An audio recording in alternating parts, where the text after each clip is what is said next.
The police forensic teams are working late tonight, scouring the scene of the murder for the tightest. Police traced the motorcycle used by the killer, who'd been killed on the orders of a former business associate he'd fallen out with. Well, there's a lot of myths about it, and what it men do. It is an exceptional profession, if you like.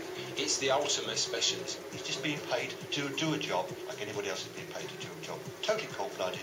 That's it.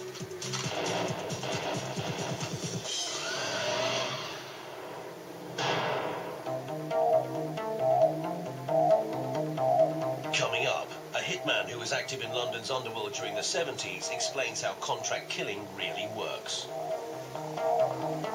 What does it take to squeeze the trigger? What goes into the planning? What are the rules? And what are the mistakes? They would say, we've got a rat here, and we need this rat sorted. So what they've done, they've dehumanised that person, because if you was going out to hit a person, you'd think about family, where if you was going out to hit a rat, what you're getting rid of is vermin. Plus, the man who found out what techniques today's hitmen use to do their job.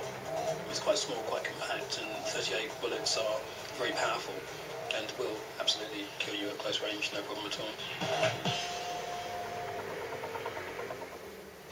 It's the pinnacle of some people's career, or the last act of desperation for others.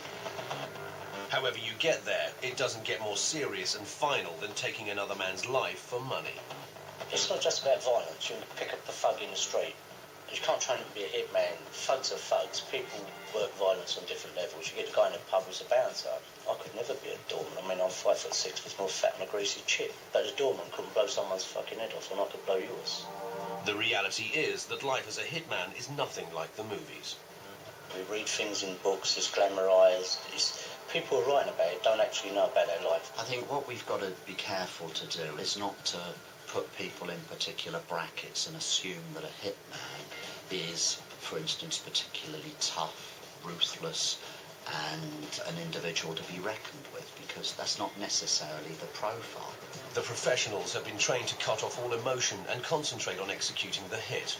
The most important skill that the hitman has is the ability to commodify the target, to see the target not as a human being, to see the target literally as that, something that needed to be hit.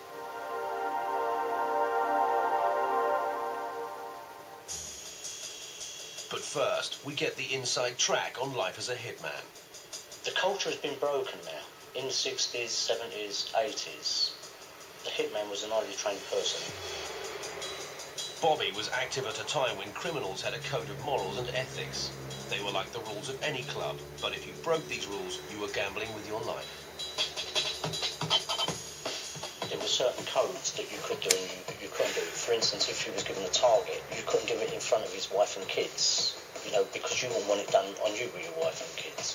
The realities of organised execution, or hitting, as you want to call it, it was done by people that were trained with the weapon. They would know what they was doing. They'd be familiar with their gun, the same as a clerk would be familiar with a pen.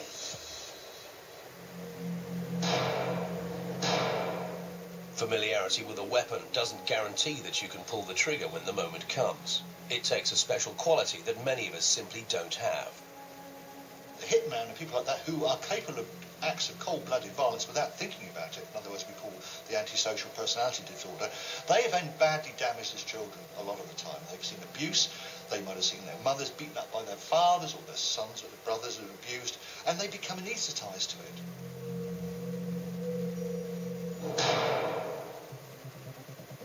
You don't just wake up one day and decide to be a hitman. Like any other job in the crime business, it takes training and skill.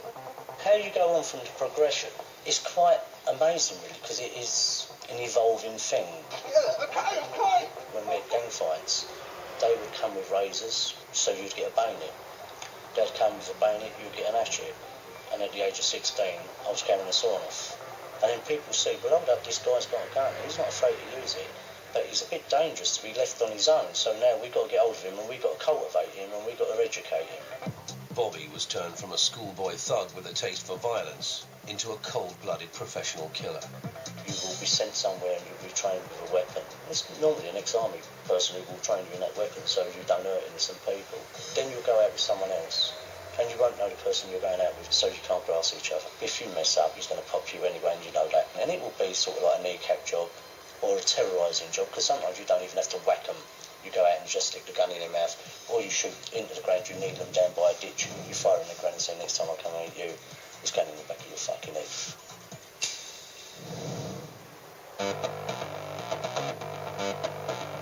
There are several ways to become a hitman. One possible route is through club door work. If you're a bouncer, you might get involved in 3 or 4 fights every night, just breaking them up. And then one day someone's going to say to you, I'll give you 50 quid to go and beat that person up because they've wronged me in some way. If you're a bouncer, you're being paid 30 quid a night. And here's someone offering you 50 quid for one fight as opposed to 30 quid.